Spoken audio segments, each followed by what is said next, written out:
Student, आप देख रहे हैं गेजन सक्सेस पॉइंट और आज हम कर रहे हैं +1 बिजनेस स्टडी का चैप्टर फर्स्ट, जिसका नाम है बिजनेस एंड एनवायरनमेंट। इस जो चैप्टर का है आज हमारा 4th लेक्चर है और आज हम पढ़ने जा रहे हैं इस चैप्टर के अंदर objective of business and role of profit in business, यानी कि बिजनेस में जो प्रॉफिट है उसकी भूमिका क्या होती है और इसके बिजनेस के उद्देश्य क्या होते हैं।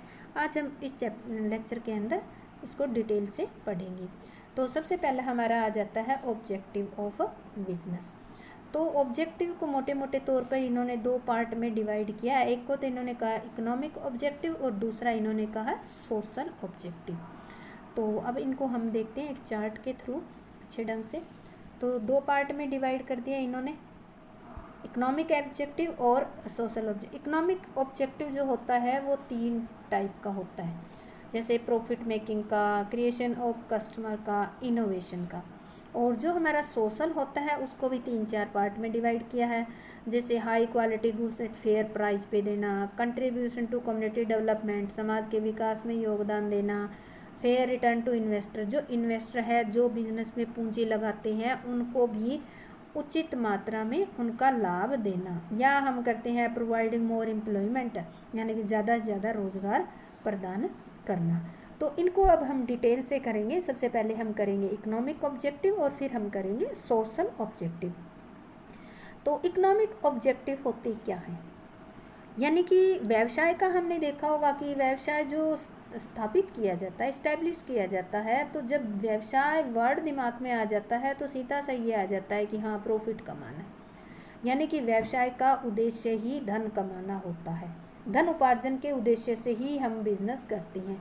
अगर कोई बिजनेस करे और उसका उद्देश्य धन कमाना ना हो, ऐसा तो हो ही नहीं सकता। तो इसके हम उद्देश्य करेंगे कौन कौन से। सबसे पहला है प्रॉफिट मेकिंग। अब देखो, कोई भी उपक्रम है उसकी स्थापना का उद्देश्य लाभ अर्जित करना होता है। जिस प्रकार मान लेते हैं कोई ऋणदाता है, वो पूंजी उधार पे देता है तो उसका मकसद क्या होता है, ब्याज कमाना। अगर कोई भूमि का स्वामी है वो भूमि देता है किराए पे, तो उसका मकसद क्या होता है, उस भूमि को किराए पर देकर किराया प्राप्त करना। ठीक इसी तरह से जो बिजनेस का जो ओनर होता है उसका मकसद क्या होता है, व्यावसायिक क्रिया करके लाभ प्राप्त करना। तो हमने देखा है कि कोई भी ऐसा व्यक्ति नहीं है या कोई भी ऐसा व्यवसाय नहीं है जो इसके लिए तैयार हो कि वो लाभ ना कमाए और व्यवसाय भी करता रहे, यानी कि तैयार ही नहीं होता जिससे लाभ प्राप्त ना हो, ऐसा क्रिया करने के लिए ही तैयार नहीं होता। तो व्यवसाय की अगर लाभ का जिक्र आया तो लाभ की 2 धारणाएं होती है। पहली तो होती है अधिक लाभ कमाना। अब अधिक लाभ तो आप साम दाम दंड भेद किसी भी तरीके से, जैसे कि वस्तुओं की कृत्रिम अभाव दिखा के, मुनाफाखोरी, मिलावट करके, कोई बुरा काम गलत काम करके भी आप लाभ कमा सकती हो।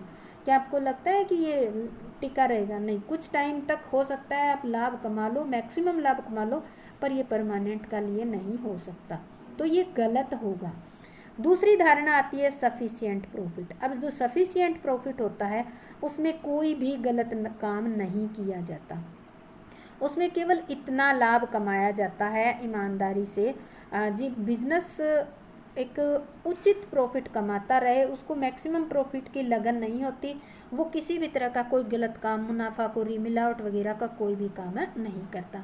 और जो बिजनेस सफिशिएंट प्रॉफिट कमाते हैं वो एक लंबे समय तक जीवित भी रहते हैं और उनका विकास भी होता है और समाज में उनकी मान सम्मान प्रतिष्ठा भी बढ़ जाती है। तो इस तरह से जो हमारा बिजनेस है उसका मोटिव क्या होता है, प्रॉफिट मेकिंग। सेकंड आता है क्रिएशन ऑफ कस्टमर। अब देखो, प्रॉफिट मेकिंग का उद्देश्य भी कब होगा, जब आपके ज़्यादा से ज़्यादा कस्टमर होंगे। तो अब बिजनेस का दूसरा उद्देश्य आ जाता है कि ज़्यादा से ज़्यादा कस्टमर जोड़ो, ज़्यादा से ज़्यादा लोगों को अपने प्रोडक्ट को खरीदने की तरफ आकर्षित करो। तो इसका दूसरा आर्थिक उद्देश्य है ग्राहकों का सृजन करना। सृजन मतलब ग्राहकों को, ज़्यादा से ज़्यादा ग्राहकों को जोड़ना। ग्राहकों के सृजन का प्राय अधिक से अधिक संभावित उपभोक्ताओं को अपने उत्पाद की ओर आकर्षित करना, यानी कि जो संभावित मतलब जो अभी खरीद नहीं रहे हैं उनको किसी भी तरीके से, जैसे एडवर्टाइजमेंट वगैरह दिखाकर, किसी भी तरीके से आपको उन उपभोक्ताओं को अपने इस तरह आकर्षित करना है कि वो आपका प्रोडक्ट खरीद ले और उसको यूज़ करना स्टार्ट कर दे। तो इस तरह ग्राहक सृजन होगा, ज़्यादा ज़्यादा ग्राहक जुड़ेंगे तो आपका जो लाभ कमाने का उद्देश्य है वो भी पूरा हो जाएगा, क्योंकि ग्राहक सृजन का उद्देश्य सीधा सीधा लाभ कमाने के उद्देश्य से जुड़ा होता है। और लाभ भी तभी प्राप्त होंगे जब एक व्यवसाय की वस्तुओं को खरीदने वाला होगा, और अगर ज़्यादा खरीदने वाले होंगे, ज़्यादा से ज़्यादा ग्राहक व्यवसाय की तरफ आकर्षित होंगे तो ज़्यादा खरीदेंगे। और ऐसा काम हम कर कैसे सकते हैं, ग्राहकों को कैसे आकर्षित कर सकते हैं, एक अच्छा सा विज्ञापन बनाकर हर जगह, जैसे प्रिंट मीडिया, जो इलेक्ट्रॉनिक मीडिया, सबके द्वारा देकर बताकर कर सकते हैं कि हमारा ये प्रोडक्ट है, आप खरीदो, यूज करो। इस तरह से एडवर्टाइजमेंट के द्वारा उनको प्रोडक्ट की नॉलेज देकर उनको ग्राहकों को हम अपनी तरफ या अपने प्रोडक्ट की तरफ आकर्षित कर सकते हैं। दूसरा, ये नहीं है कि आपने एडवर्टाइजमेंट ही करी, साथ के साथ आपका जो प्रोडक्ट है वो अच्छी क्वालिटी का भी होना चाहिए, रेट भी ठीक होना चाहिए, तभी पूरी संभावना होगी कि आपका कस्टमर जो है, ज़्यादा से ज़्यादा कस्टमर क्रिएट भी हो जाएंगे और वो संतुष्ट भी हो जाएंगे, तभी ये पॉसिबल हो पाएगा। थर्ड आता है इनोवेशन। इनोवेशन का मतलब होता है कुछ नया करना। अब देखो आजकल जो है कंपटीशन का ज़माना है, और कंपटीशन दिन दूना रात चौगुना होता जा रहा है। तो और दूसरा देखो, उपभोक्ता भी बहुत जागरूक हो रहा है, दिन प्रतिदिन जागरूक हो रहा है। आजकल वो कोई प्रोडक्ट खरीदता है तो 10 प्रोडक्ट से कंपेयर करके खरीदता है। एक और देखो, रीति रिवाज भी बदल रही हैं, क्योंकि समाज बदल रहा है धीरे धीरे। तो इस टाइम एक ऐसी सिचुएशन आ जाती है, कुछ नया करने की ज़रूरत महसूस हो जाती है। तो ऐसी स्थिति में कुछ नया करके, यानी कि नव परिवर्तन की सहायता से ही व्यवसाय का अस्तित्व संभव हो सकता है, यानी कि व्यवसाय टिका रह सकता है। और आप नया करोगी क्या, नया का अभिप्राय क्या है, या नया करने से मतलब है कि या तो आप नया प्रोडक्ट बनाकर मार्केट में उतारो, या आपका कोई पुराना प्रोडक्ट है उसके कुछ नए उपयोग करने के तरीके चेंज कर दो, या फिर जो आपकी उत्पादन की प्रक्रिया है उसमें कुछ सुधार कर दो, या कोई जो वितरण की, यानी कि प्रोडक्ट को बनने के बाद जो मार्केट में वितरित किया जाता है उसकी जो पद्धति होती है उसको चेंज कर दो, या आप मैनेजमेंट करने के तरीके में चेंज करो, या आपको विपणन मार्केटिंग के तरीके में चेंज करो। ये भी हो सकता है कि कई बार ग्राहकों को ज़्यादा सुविधाएं देकर भी, इस तरह से एक नई सुविधा देकर भी ग्राहकों को आकर्षित किया जा सकता है। तो इससे क्या होगा, नव परिवर्तन से क्या होगा, पुराने ग्राहक तो बने रहेंगे और नए ग्राहक आपके प्रोडक्ट की तरफ आकर्षित हो जाएंगे। तो इससे आपका जो आर्थिक उद्देश्य है वो पूरा हो जाएगा। तो इसके बाद आता है हमारा सोशल ऑब्जेक्टिव। सोशल ऑब्जेक्टिव क्या होता है, इसके नाम से पता चलता है सोशल, यानी कि ऐसा उद्देश्य है जो व्यवसाय को समाज के प्रति पूरा करना होता है। यानी कि बिजनेस जो होता है वो समाज में ही, समाज के लोगों द्वारा, समाज के संसाधन लेकर समाज में ही चलाया जाता है। तो अब व्यवसाय का भी कुछ उत्तरदायित्व या कुछ उद्देश्य या कुछ ये बनता है कि लायबिलिटी बनती है या उत्तरदायित्व बनता है कि वो समाज के विकास में भी कुछ योगदान दे। और वो कौन कौन से ये ऐसे उद्देश्य उसको फिक्स करने चाहिए समाज के बारे में। सबसे पहला है high quality goods at fair price. देखो पहला तो व्यवसाय का ये उद्देश्य है कि जो वस्तुएं बना रहे हैं वो अच्छी क्वालिटी की वस्तुएं हो और पर्याप्त मात्रा में और उचित मूल्य पर वो उपलब्ध करवाए समाज को, तो ये उद्देश्य पूरा हो सकता है। साथ के साथ व्यवसाय में कोई भी तरह की मिलावट ना करे, जमाखोरी ना करे और उपभोक्ताओं को आवश्यकता अनुसार वस्तुएं उपलब्ध करवाए। ये नहीं है कि एक बार तो आपने उपलब्ध करवा दी, जब उपभोक्ताओं को उसकी आदत पड़ गई उसके बाद आपने क्या किया, उसके शॉर्टेज दिखा दी और उसके बाद हाई रेट पर उनको बेच दिया, तो ऐसे संभव नहीं हो पाएगा। यानी कि जो ये गलत काम है, मुनाफाखोरी, मिलावट, जमाखोरी, इनसे बचना होगा और उपभोक्ताओं को अच्छी क्वालिटी की और फेयर प्राइस पे आपको वस्तुएं उपलब्ध करवा के आप इस उद्देश्य को, यानी कि व्यवसाय का जो ये उद्देश्य है, इसको आप पूरा कर सकते हो। इसके बाद है समाज के विकास में योगदान, कंट्रीब्यूशन टू कम्युनिटी डेवलपमेंट। यानी कि जिस समाज में आप फलते फूलते हो उस समाज के विकास का भी दायित्व व्यवसाय पे होता है। व्यवसाय जिस समाज में जन्म लेता है, फलता फूलता है, उसके विकास में उसे निश्चित रूप से कुछ योगदान देना चाहिए। और वो योगदान किस रूप में देगा, वहाँ पे कोई लाइब्रेरी खुलवा दे, कोई जैसे डिस्पेंसरी वगैरह, कोई जो एजुकेशनल इंस्टीट्यूशन है वो खुलवा दे, तो इस तरह से समाज का विकास हो जाएगा और ये उद्देश्य भी पूरा हो जाएगा। थर्ड इसका आता है हमारा फेयर रिटर्न टू इन्वेस्टर। ये बहुत इंपॉर्टेंट पॉइंट है, बच्चों को ये समझने में मुश्किल होती है। Fair important to investor. Investor वो होता है जो व्यवसाय में पैसा लगाता है। तो आजकल अगर हम देखें तो व्यवसाय का स्तर इतना बढ़ गया है। पहले कुछ एक दो व्यक्ति व्यवसाय के मालिक होते थे, पर आजकल क्या है, एक दो व्यक्तियों के हाथों में स्वामित्व न होकर हजारों हजारों व्यक्तियों के हाथों में स्वामित्व पहुंच गया है। क्यों? समाज के अनेक व्यक्ति जो होते हैं व्यवसायी उपक्रमों के, जो भी बिजनेस होते हैं उनके शेयर खरीद लेते हैं। जितने का वो शेयर खरीदता है वो भी तो उसका ओनर बन जाता है। तो अब अंशधारियों के द्वारा जो पूंजी लगाई जाती है व्यवसाय में, वो किस उद्देश्य से लगाई जाती है? वो यही चाहते हैं कि हमें इसके ऊपर आय हो।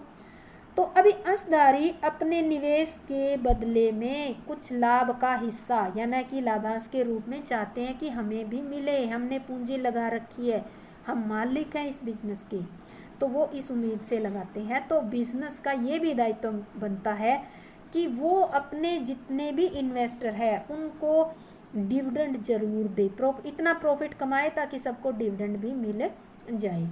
तो इससे बिजनेस का ये उद्देश्य भी पूरा हो जाता है समाज वाला। इसके बाद है हमारा रोजगार उपलब्ध करना। आपने देखा प्रोवाइडिंग एम्प्लॉयमेंट। अब देखो आज देश की सबसे बड़ी समस्या जो है बेरोजगारी की समस्या, समाज के सामने सबसे बड़ी बेरोजगारी की समस्या, और उसको दूर करने का तरीका यही है कि जो व्यवसाय है वो ज़्यादा से ज़्यादा रोजगार क्रिएट करे और समाज के लोगों को ज़्यादा से ज़्यादा रोजगार के अवसर दे। अगर इस तरह से रोजगार के अवसर देंगे तो बेरोजगारी कम होगी। और स्पेशली आजकल बेसहारा और विकलांग लोग हैं, उनका स्पेशल ध्यान रखना चाहिए क्योंकि उनको भी रोजगार प्रोवाइड करना जरूरी है। तो इस तरह से हमने व्यवसाय के उद्देश्य किए जो सामाजिक और आर्थिक दोनों प्रकार के। इसके बाद आता है हमारा role of profit in business, यानी कि जो प्रॉफिट है उसका बिजनेस में क्या रोल है। अब जिस तरह से हम कह दें कि हमारे शरीर में प्राणों का, सांसों का क्या रोल है, वही रोल एक बिजनेस के अंदर प्रॉफिट का होता है। जिस तरह एक शरीर बिना सांस के, बिना प्राणों के नहीं चल सकता, सेम उसी तरह कोई बिजनेस बिना प्रॉफिट के नहीं चल सकता। तो पहला इन्होंने दिया है for living survival, long survival, लंबे समय तक जीवित रहने के लिए, यानी कि अगर प्रॉफिट है तो आप लंबे समय तक जीवित रह सकते हो। जिस प्रकार एक जीव को जीवित रहने के लिए भोजन की आवश्यकता होती है, ठीक उसी प्रकार व्यवसाय को जीवित रहने के लिए क्या चाहिए? लाभ चाहिए। और लाभ ही व्यवसाय को लंबे समय तक जीवित रख सकता है या जीवित रखने में सहायता कर सकता है। जिस व्यवसाय में लाभ नहीं होता वो व्यवसाय जल्दी, या जिस व्यवसाय में लाभ नहीं होता या कम लाभ होते हैं या बिल्कुल नहीं होते, वो बहुत ही जल्दी बंद हो जाते हैं, क्योंकि वो चलाएंगे किसके बेस पे? उनको प्रॉफिट तो हो ही नहीं रहा। तो इस तरह से इस पॉइंट को अगर हम देखें तो लाभ की बहुत बड़ी भूमिका होती है बिजनेस में। सेकंड आता है हमारा for rapid growth. Rapid growth मतलब जल्दी से जल्दी व्यवसाय का विकास करना। अब प्रत्येक बिजनेसमैन यही चाहता है कि उसका व्यवसाय का विकास जो है बहुत ही जल्दी जल्दी हो और निरंतर और बड़े पैमाने पर हो। तो ठीक है, सभी व्यवसायी अपने व्यवसाय का विकास तो करना चाहते हैं, लेकिन क्वेश्चन ये आ जाता है कि वो विकास करेंगे कैसे? विकास कैसे करेंगे? सामने क्वेश्चन आ जाता है कि उसके लिए पर्याप्त धन संभव है या नहीं है। अब धन कहाँ से इकट्ठा करें, इसका क्वेश्चन आ जाता है। इसके उत्तर में हम कह सकते हैं कि हाँ, धन तो हम अंश जारी करके, ऋण पत्र जारी करके, या हमने जो लाभ जो हमने सेव कर रखे हैं, इकट्ठे कर रखे हैं, उनको हम यूज़ कर सकते हैं, क्योंकि जो लाभों का पुनर्विनियोजन होता है वो बहुत बड़ी भूमिका निभाता है। ये होता क्या है, जैसे हर साल हमारा प्रॉफिट होता है उसका 10 या 20% हम क्या करते हैं, जमा कर देते हैं इमरजेंसी के लिए या विकास के लिए। जब हम विकास करना चाहते हैं तो इस लाभ को, हम इकट्ठे किए हुए लाभ को हम यूज कर सकते हैं। तो ये सबसे सस्ता होता है क्योंकि अपना ही खुद का ही होता है, इसके बदले में हमें कोई खर्चा नहीं करना पड़ता। तो ये बहुत ही महत्वपूर्ण भूमिका निभाता है। तो जिस व्यवसाय में जितना अधिक लाभ होगा उतना ही अधिक लाभों का पुनर्विनियोजन भी संभव हो सकता है और वो व्यवसाय उतना ही अधिक विकास कर सकता है। यानी कि बाहर की पूंजी लेकर तो आप लिमिटेड विकास कर सकते हो। अगर आपके खुद की पूंजी है, आपका खुद का प्रॉफिट सेव किया हुआ है, तो उससे आप बहुत जल्दी और बहुत अधिक लेवल पे विकास कर सकते हो। इसके बाद आता है हमारा फॉर इंक्रीज एफिशिएंसी। अब आ जाता है एफिशिएंसी इंक्रीज करना। देखो एफिशिएंसी का जिक्र जहाँ आ जाता है वहाँ ये होता है कि अपने हित के अलावा कोई भी ऐसी शक्ति नहीं है कि जो लोगों से ज़्यादा काम करवा सके। यहाँ स्वयं हित का मतलब या अपना हित का मतलब होता है लाभ। अगर आपको लाभ मिलेगा तो आप काम करोगे, अगर लाभ नहीं मिलेगा तो 1-2 दिन 4 दिन के बाद आप क्या करोगे, अपने आप ही पीछे हट जाओगे। तो इसमें लाभ ही वो शक्ति है जो लोगों को अधिक और अच्छा काम करने के लिए प्रेरित करती है। तो व्यवसाय को चलाने के लिए 2 पक्ष होते हैं, एक तो होता है स्वामी और एक कर्मचारी। अब स्वामी तो ये चाहता है कि उसे ज़्यादा से ज़्यादा लाभ मिले, और वो इसी ज़्यादा लाभ मिलने की इच्छा में क्या करता है, ज़्यादा काम और अधिक अच्छा काम करता है। ठीक है। दूसरी ओर कर्मचारी होते हैं, वो भी ये चाहते हैं कि उन्हें ज़्यादा से ज़्यादा बोनस मिले, और वो इसी उम्मीद के साथ अधिक और ज़्यादा काम करते हैं, जिससे ज़्यादा लाभ बनता है। और क्या होता है, दोनों पक्षकारों को अगर ये काम करते हैं तो दोनों को ही इसकी ओर आकर्षित हो जाते हैं ज़्यादा काम के लिए, और इससे उनकी एफिशिएंसी भी इंक्रीज हो जाती है। इसके बाद आता है 4th नंबर पे फॉर बिल्डिंग या प्रेस्टीज एंड रिकॉग्निशन। यानी कि हर एक बिजनेसमैन ये चाहता है कि समाज में उसकी कुछ पहचान बने, उसकी भी प्रतिष्ठा हो। प्रत्येक व्यवसायी ये चाहेगा कि उसकी अलग से एक पहचान बने, लोग उसके प्रोडक्ट को उसके नाम से जाने। तो अब देखो इन प्रतिष्ठा और पहचान को प्राप्त करने के लिए एक व्यवसायी को क्या करना होगा, उस व्यवसाय से संबंधित जितने भी पक्षकार, जो भी पार्टी है, सबको संतुष्ट करना पड़ेगा। अब आता है पार्टी कौन सी है, ग्राहकों को उसको अच्छी किस्म की वस्तु और कम कीमत यानी कि फेयर कीमत पे देनी पड़ेगी। ठीक है।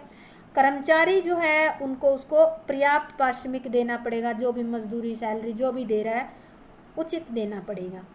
अंशधारी जो है, जिन लोगों ने इसमें पूंजी लगा रखी है वो भी भाई लाभांश चाहते हैं, उनको भी लाभांश मिलना चाहिए। अब अगर एक व्यवसायी ऐसा करना तो चाहता है, लेकिन वो करे कैसे, इसके सामने क्वेश्चन आ जाता है कि वो चाहता तो है, करे कैसे। ये तभी होगा जब लाभ अर्जित होंगे। जब लाभ अर्जित होंगे तो वो ये सारा काम कर सकता है और अपने सारे पक्षकारों को वो संतुष्ट कर सकता है। अगर संतुष्ट हो गए तो क्या होगा, व्यवसाय की प्रतिष्ठा बढ़ जाएगी, पहचान भी बन जाएगी। इसके बाद है 5th पॉइंट, अधिक लाभ अर्जित करने के लिए, फॉर अर्निंग मोर प्रॉफिट। अधिक लाभ अर्जित करने के लिए, अब देखो व्यवसाय में लाभ का होना जरूरी है। अगर लाभ होता है तो अधिक लाभ अर्जित करने में भी सहायक बन जाता है। क्यों, लाभों से व्यवसाय में पर्याप्त धन, जैसे लाभ कमाया तो उससे ज़्यादा धन होगा, जैसे नगद माल खरीद लिया उस पर छूट मिल गई, या ग्राहकों को उधार की सुविधा दे दी तो ज़्यादा बिक्री होगी, या फिर कच्चे माल का स्टॉक करके उत्पादन क्रिया में रुकावट आने से बच गए। तो इस तरह से कई तरह के लाभ हो सकते हैं। तो अगर ये चैन इस तरह से बनी रहती है तो लाभ धन में कन्वर्ट होगा, फिर ज़्यादा धन लगेगा, ज़्यादा धन से अधिक लाभ होगा। तो इस तरह से ये प्रक्रिया चलती रहेगी और लाभ से ज़्यादा लाभ और फिर ज़्यादा लाभ, इस तरह से ये चैन बन के आगे आगे बढ़ती रहेगी। तो ये आज हमारा चैप्टर जो है बिजनेस एंड इंट्रोडक्शन कंप्लीट हो गया। इसके कुछ क्वेश्चन हैं जो आपको करने हैं, इसको देखकर मैंने एक ही चैप्टर के कुछ जो शॉर्ट आंसर टाइप और ये क्वेश्चन है यही दिए हैं, इससे ज़्यादा क्वेश्चन नहीं दिए। तो ये कुछ क्वेश्चन है, मानवीय क्रियाओं के कितने प्रकार हैं, व्यवसाय से क्या समझते हैं। तो इस तरह से इन क्वेश्चन को आपको अच्छे ढंग से याद भी करना है और लिखना भी है। स्टूडेंट, अगर आपको ये मेरा लेक्चर अच्छा लगा है तो लाइक शेयर और सब्सक्राइब ज़रूर करें। जय हिंद, जय भारत।